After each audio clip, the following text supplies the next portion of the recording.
వారాహి వచ్చేసింది. మండల కేంద్రమైన కోరుకొండలో సాయంత్రం జరిగే వారాహి యాత్ర బహిరంగ సభ ఏర్పాట్లను రాజనగరం జనసేన పార్టీ కూటమి ఉమ్మడి అభ్యర్థి బత్తుల బలరామకృష్ణ ఆధ్వర్యంలో చురుగ్గా సాగుతున్నాయి.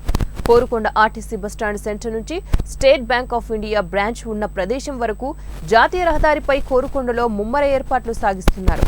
సాయంత్రం వారాహి వాహనంపై జనసేన పార్టీ అధ్యక్షుడు పవన్ కళ్యాణ్ బహిరంగ సభలో మాట్లాడనున్నారు. కోరుకొండ బస్టాండ్ సమీపంలో ఉన్న బలరామయ్య చెరువు సప్లై కెనాల్ వంతెన వద్ద బారిగేట్లు ఏర్పాటు చేశారు.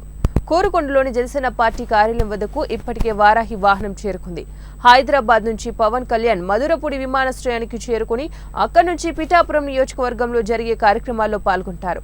అనంతరం పిఠాపురం నుండి కోరుకొండలో జరిగే వారాహి యాత్ర బహిరంగ సభకు హాజరవుతారు.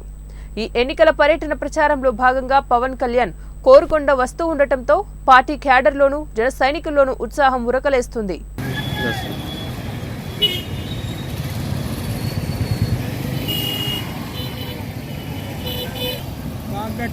ఎవరో